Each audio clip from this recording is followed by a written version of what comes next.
A heart-wrenching tale of love, pressure, and redemption, The Weight of Lies explores the lengths we go to for acceptance, and the courage it takes to fix what we've broken. Episode 1, A Question of Plans. The story begins in a modest one-bedroom apartment in the bustling city of Lagos.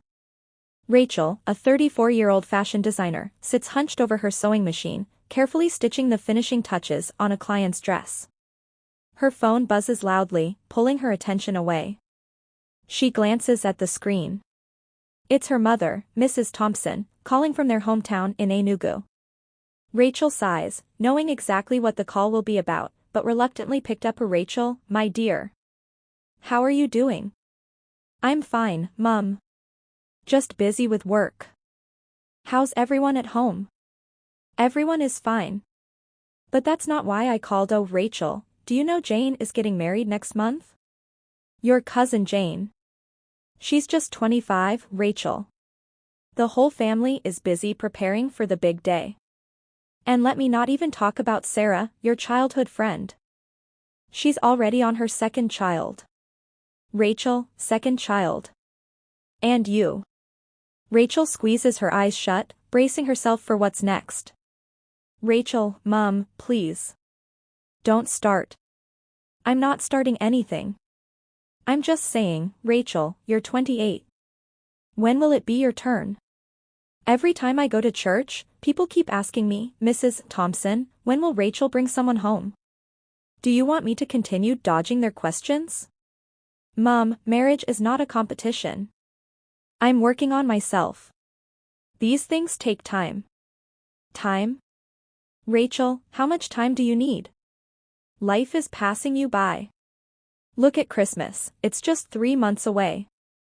It would be so nice to see you with someone. A man, Rachel. Is that too much to ask?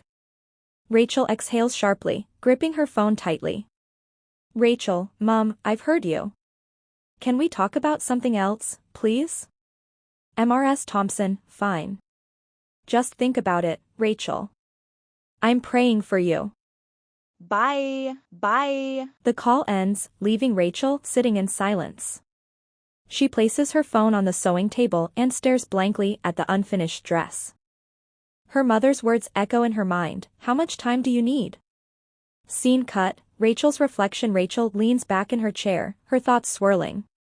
She glances at her phone again, scrolling through her contacts until she finds Mark's name. She hesitates, biting her lip, before finally pressing the call button. Mark, hey, Rachel. How are you? Rachel, hi, Mark. Are you free tomorrow evening? I'd like us to meet up. Mark, sure, that works. Is everything okay? Rachel. Yeah. I just want us to talk. Let's meet at Harry's Grill around 7? Mark, sounds good. See you then. Rachel hangs up, a knot forming in her stomach. Scene cut, dinner at Harry's Grill. The next evening, Rachel arrives at Harry's Grill, a small but cozy restaurant on the mainland. She picks a quiet table by the window and waits, her fingers nervously tapping the edge of her phone. Mark arrives shortly after, dressed casually in jeans and a polo shirt, his warm smile easing her nerves, just a little. Mark, sorry I'm late. Traffic was crazy. You look great, though. Rachel, thanks. How was your day? Mark, busy, but not too bad. Just the usual site inspections and reports. What about you? Rachel, it was fine. Just wrapped up a few client orders. They order their meals, and the conversation flows easily at first. Rachel listens to Mark talk about his work, but her mind keeps drifting to her mother's words. As the food arrives, she takes a deep breath and decides to bring up what's been bothering her. Rachel, Mark. It's 3 months to Christmas. What are your plans this year? Mark, honestly? Nothing much. I'm not even planning to travel. I'll just send gifts to my family in Benin and maybe call them on Christmas Day. Rachel, you're not going to visit them? Mark, nah. Too much stress. Besides, they're used to it by now. Why do you ask? Rachel, well, I was thinking. Don't you think it's time you visited my parents? Mark, visited your parents? Why would I do that? Rachel, to meet them, of course.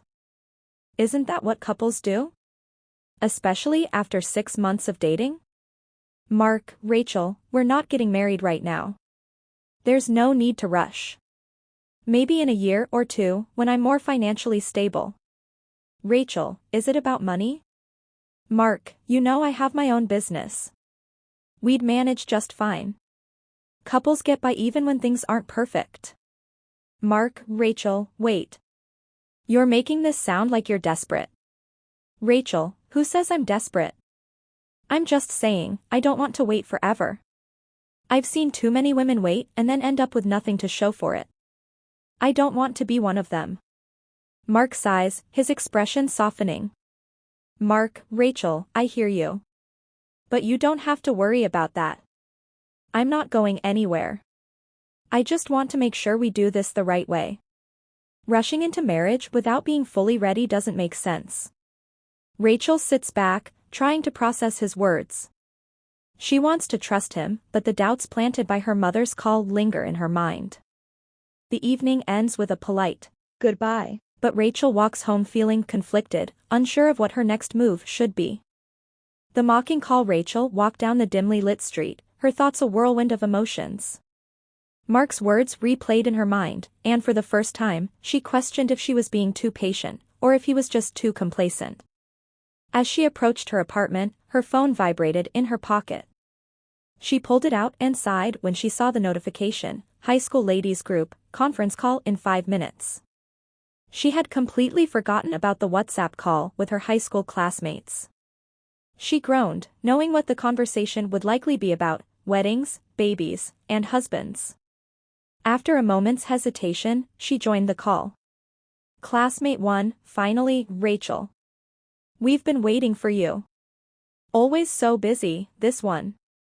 Rachel, sorry, I lost track of time. How's everyone doing? Classmate 2, oh, we're doing great. So, ladies, as I was saying, my traditional marriage is set for December 15th. I'm selling the Aso Ebi fabric, 15,000 per yard. You know you can't miss it, oh. Classmate 3. Congratulations, fund me. Rachel, I hope you're buying. Oh. You can't say you're too busy for this one. Rachel, I'll check my budget and let you know. Classmate 4, me too. Oh, my traditional wedding is on the 22nd. So, ladies, please, order your fabrics now. I don't want last-minute excuses. Classmate 5, wow. Weddings everywhere. Speaking of events, I'm hosting a child naming ceremony for my twins on December 10th. Twins, ladies. You all know how blessed I am. The group erupted in congratulatory messages, except for Rachel, who quietly listened, her heart sinking. Classmate 6, Rachel, what about you? No wedding, no child naming, no twins? Hope you'll attend all our events since you don't have anything keeping you busy.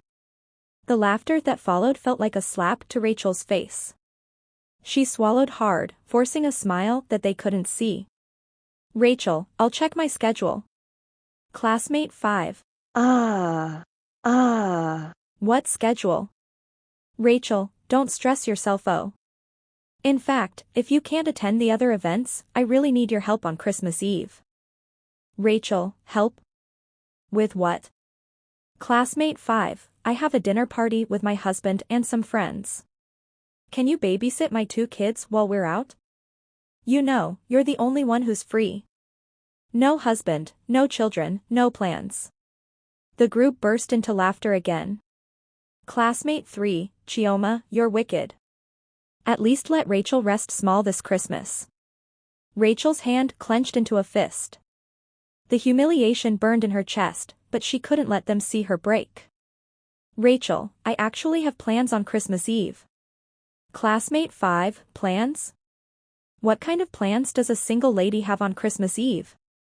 Are you going to sit at home and watch Netflix? Rachel, no, I'm getting married. The line went completely silent for a moment, and then chaos erupted. Classmate 1, what? Rachel, are you serious? You're getting married. Classmate 2, why didn't you tell us from the beginning? Classmate 4, wait, oh, are you joking or serious? When did this happen? Rachel, it's recent. We haven't fixed the date yet, but it'll definitely be soon. The excitement died down almost as quickly as it had started. Classmate 3, oh, okay. Let's see how it goes then. Finally, Rachel. Classmate 5, yes, oh. At least you won't be babysitting anyone's kids this Christmas. The group moved on to another topic, but Rachel barely heard a word. Her face was flushed, her stomach tied in knots. When the call ended, she tossed her phone onto the bed and sank into a chair, holding her head in her hands. Scene cut, Rachel's dilemma. Rachel sat in silence, staring at the wall. Rachel, what have I done? How do I get married when nobody has even proposed to me? I only said that to save face. Now what? How do I pull this off? She paced her small room, her mind racing. The humiliation from the call was too much to bear. Her classmates had been mocking her for years, and now she had finally given them a reason to stop, except it was a lie. She thought about Mark. Would he ever propose? Would he ever be ready? And if he wasn't, would she dare to take things into her own hands? Rachel sat on the edge of her bed, staring at her phone.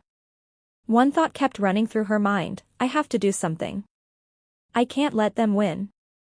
Desperate measures. Rachel spent the next few days wrestling with her emotions. The weight of her lie to her classmates hung over her like a dark cloud, but her desperation to escape their mocking words and prove her worth drove her to a bold decision. She sat in her room late one night, staring at a small pack of birth control pills on her bedside table. Her thoughts raced. Rachel, if Mark won't propose, then I'll have to give him a reason to. A child will change everything. Once there's a baby, he won't have any excuse not to marry me. With trembling hands, she picked up the pack and tossed it into the trash. Scene cut, Rachel and Mark's new dynamic. The next time Rachel and Mark met, it was at his small apartment in Surrey. They had just finished dinner, and Rachel leaned into him on the couch, her hand resting on his chest. Mark, you're in a romantic mood tonight. Rachel, can't a girl enjoy her boyfriend's company? She kissed him, pulling him closer. Mark paused, pulling back slightly. Mark, wait, Rachel. Are you sure about this? You know we've always been careful. Rachel, I'm sure, Mark. I'm ready. I trust you. Mark studied her face for a moment, then nodded, giving in to the moment. Rachel felt a flicker of guilt, but she quickly pushed it aside. From that night on, Rachel made it a point to spend as much time as possible with Mark, ensuring they were intimate without any form of protection. She knew it was risky, but she told herself it was for the greater good. Weeks turned into a month, and each morning, Rachel anxiously waited for the signs she longed for. But every time, she was met with disappointment.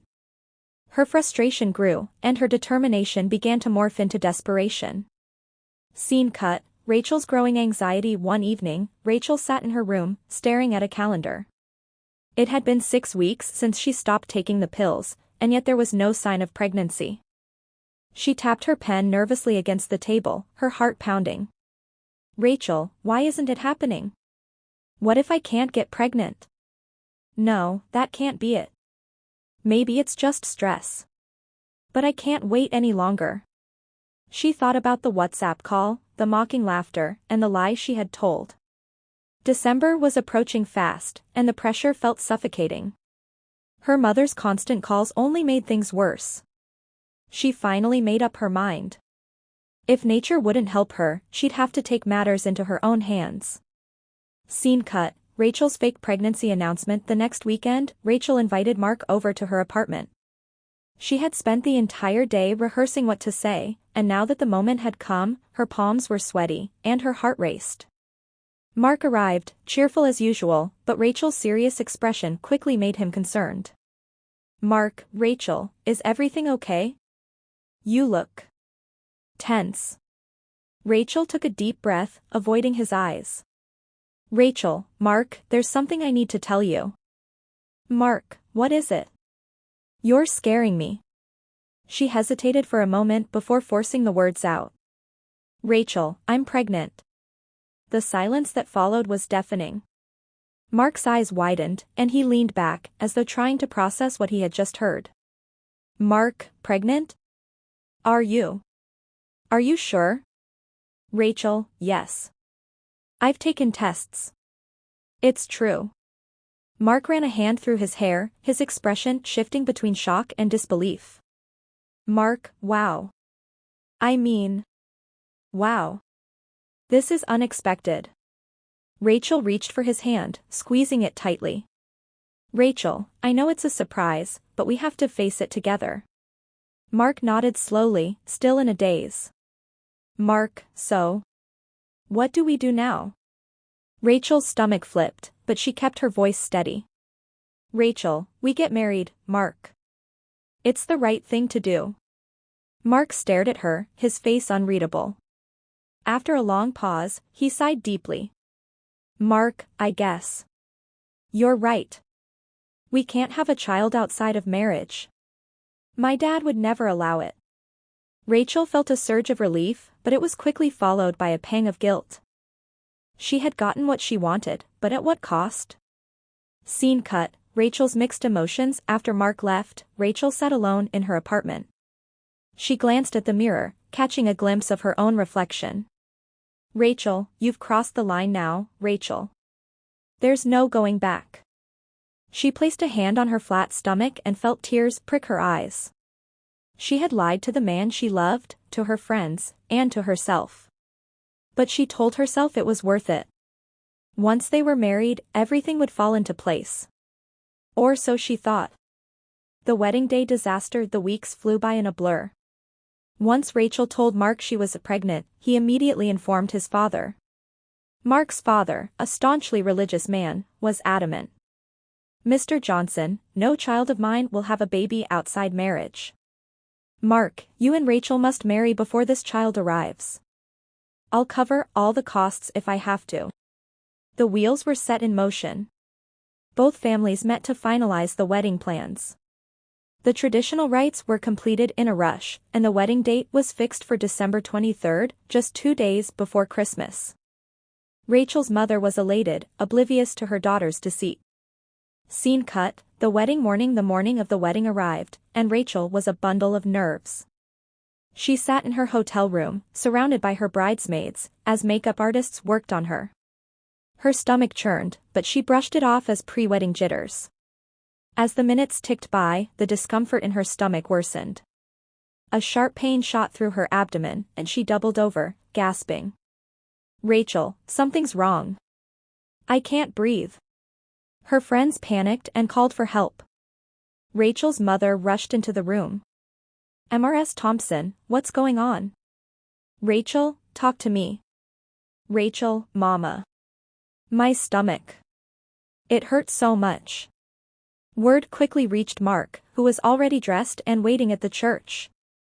Without hesitation, he abandoned the venue and drove to the hotel, helping Rachel into the car and rushing her to the nearest hospital. Scene cut, at the hospital. In the hospital's emergency room, doctors worked on stabilizing Rachel as Mark paced nervously in the hallway. He stopped a nurse as she exited the room. Mark, please, tell the doctor to be careful. My wife-to-be is pregnant. Nurse, okay, sir, I'll let him know. Mark sat down, tapping his foot anxiously. After what felt like an eternity, the doctor emerged. Mark, doctor. How is she? Is she okay? And the baby? The doctor gave him a reassuring smile. Doctor, she's fine. It was just food poisoning. But... baby? There's no baby. She's not pregnant. Mark froze, the words echoing in his ears. Mark, are you sure? Maybe there's been a mistake. The doctor gestured for Mark to follow him. They conducted another quick test, and the results came back the same, negative. Doctor, there's no mistake, Mr. Johnson. She's not pregnant. Mark stared at the results, his chest tightening. Just then, Rachel opened her eyes and saw the two men standing at the foot of her bed. Rachel, honey, let's go back. I'm fine now. The wedding is waiting. Mark's jaw clenched, and his voice was cold. Mark, is there something you want to tell me, Rachel? About your pregnancy? Rachel's eyes widened, and she stammered, her voice trembling. Rachel, Mark, I can explain. Mark, so it's true. You lied to me? Can you give me one good reason why you would do something like this? Tears streamed down Rachel's face as she tried to reach for his hand. Rachel, I didn't want to lose you, Mark. I was so afraid you'd leave me, and I couldn't bear the shame anymore. Everyone was mocking me, my classmates, my family. I just wanted to feel like I was enough. Mark stepped back, shaking his head. Mark, shame? So you lied to me, to both our families, just to escape your insecurities? Rachel, this isn't love. This is manipulation. Before she could respond, he turned and walked out of the room, leaving her sobbing. Scene cut, the aftermath. A few minutes later, Rachel's mother and Mark's mother rushed into the room, followed by a few close friends. Mrs. Thompson, Rachel. What happened? How are you? Where's Mark? Mrs. Johnson, give her some space. Rachel, my dear, what did the doctor say? Rachel took a deep breath, her face pale. Rachel, Mark left me. Everyone froze, exchanging shocked glances. Mrs. Thompson, left you? Left you how? Did he go to get something? Rachel hesitated, then dropped her gaze. Rachel, he found out. I lied about the pregnancy. I'm not pregnant, Mama. I lied because I wanted to get married this Christmas. I was tired of the mockery, tired of being bullied. A heavy silence filled the room. Mrs. Johnson's expression darkened as she stepped closer to Rachel. Mrs. Johnson, you lied? You pretended to carry my son's child just so you could trap him into marriage? That's not love, Rachel. That's selfishness. Rachel, I do love him. I swear, I love him. Please, I'm sorry. Mrs. Johnson shook her head, her face filled with disappointment. Mrs. Johnson, I can't listen to this. You've embarrassed both our families. There will be no wedding. She stormed out of the room. Rachel's mother stood frozen, torn between scolding her daughter and comforting her. Mrs. Thompson, Rachel. What have you done? Rachel buried her face in her hands, her tears falling freely. Scene cut, a year later. Time passed, and Rachel slowly rebuilt her life. She worked harder on her business and sought therapy to deal with her insecurities and the pressure she had placed on herself. Mark, though deeply hurt, eventually reached out to her. They met at a cafe and talked for hours, finally opening up about their feelings and what had gone wrong. Mark, I was angry, Rachel, but I never stopped loving you. I just needed time to heal. Rachel, I'm so sorry, Mark. I never meant to hurt you. I just didn't know how to handle everything. After much reflection and forgiveness, the two decided to start over. 1 year later, surrounded by their closest friends and family, they finally got married, this time, with no lies between them. The end. What do you think about this story? Please, leave a comment below and don't forget to subscribe and share. Merry Christmas to you.